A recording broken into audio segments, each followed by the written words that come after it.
morning. Just before we move into TTSs, Warren, were you wanting to say anything about the latest beta of Android 12 this week? Well, Android 12 Beta 2 dropped on us, I think was that a couple days ago. When was that? I think that was Thursday, wasn't it? I don't remember. So I installed it, and so many of the new things that were talked about finally got in this Beta 2. And I think that the revamping of the notification, there's now a clear demarcation between your notification area and the quick settings area. Unlike before, they were kind of like meshed together in a sense. For a blind person, does it make any difference? Maybe not. But for a sighted person, you have that clear demarcation where this one ends and where the other one begins. So it really makes sense. And then, of course, the power has been revamped again. So, for instance, we now have the power, and in previous versions, you got the power off, emergency, restart, and I think there was also the switch controls, like controlling home things, and also the wallet in there. Now, those have been decoupled to where we only have emergency, power off, and restart. So I pulled it down, and right above the notification area to the right, you got the power menu. If I tap here, phone options, emergency. When you tap here, emergency, power off. You got power off, restart, and restart. So it's like a T. So they are not horizontal like all of them used to be from left to right, but you got the emergency to the left, then power off to the right, and then below them is the restart. So it's like a cross, like a little T, printed T. And now if I go just above that notification area, we have the wallet right there. So the wallet is no longer part of that menu, that power menu. And then another thing that they changed was in the quick settings, also you have like where you have your Wi-Fi and all of that. They kind of like bundle now, and it tells you what it does. For instance, it used to be that if you tap on that, it will switch it off. But instead, when you tap on it, it will tell you what it has. Select the network you want to use for data. T-Mesh connected and listed. So that's my Wi-Fi, and it'll have all this information, letting you know to choose what you're going to be using for data and what you're going to be using for Wi-Fi. So anyway, another thing that I like though, which is the most important thing, is the fact that we now have that privacy now is working. It will let you know what app has access to your camera. It will let you know what app has access to your microphone, and you could actually deny all of them so that when you launch an app, then it would ask you whether you want to allow it or whatever. Or if there's an app, doing something in the background, it will let you know. And so Google has really stepped up with respect to privacy here. Another thing that I found of interest, I'm just quickly going through these things, that I found of interest, although it's not working on mine for some reason. I tried it on both my Pixel 4, Pixel 3a, and my Pixel 4a, also on my regular Pixel 3, but it's not working for some reason. It's the quick tap. So in other words, you could assign what you want to do with a quick tap by tapping the back of your phone to perform a certain action.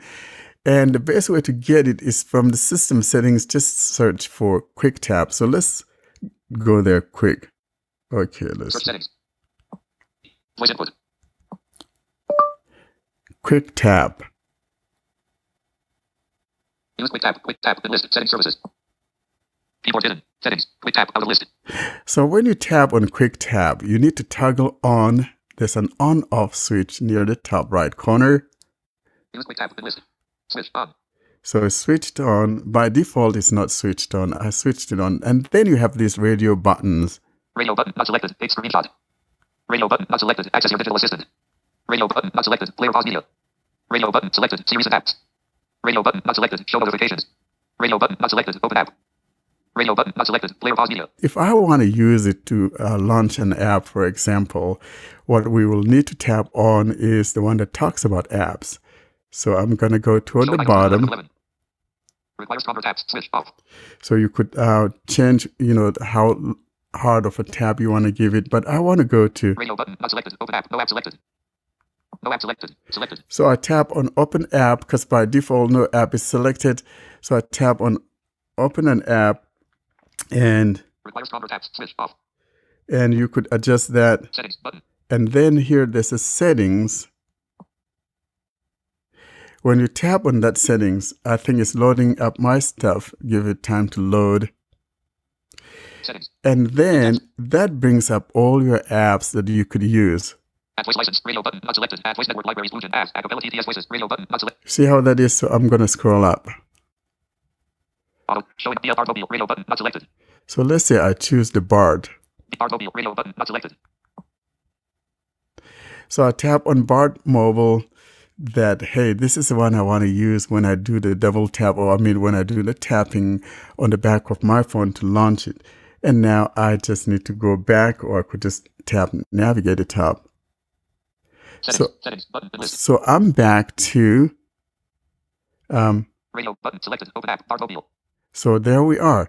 I have used that to launch my Bard Mobile. Settings. 36 of 36. Now the problem is that Out of list. for some reason it's not working, and I thought maybe because I have my phone in a case, and I decided to take it out of the case, and still it doesn't work. So this is something that probably get refined the next beta, which is coming up in July. So we will revisit this again to see, but I see the usefulness of this. It's going to be good for people doing several things, whatever you want to launch your assistants by tapping the back of your phone, or you want to launch a particular app by tapping the back of your phone. It's a great feature, and I'm excited about it.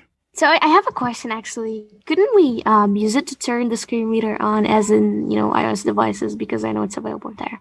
Yeah, you should be able to, because it's among the it takes you to where you could actually choose an app. So one could choose, Android accessibility or some other app, or maybe like you, Miriam, you have what's that thing, CSR?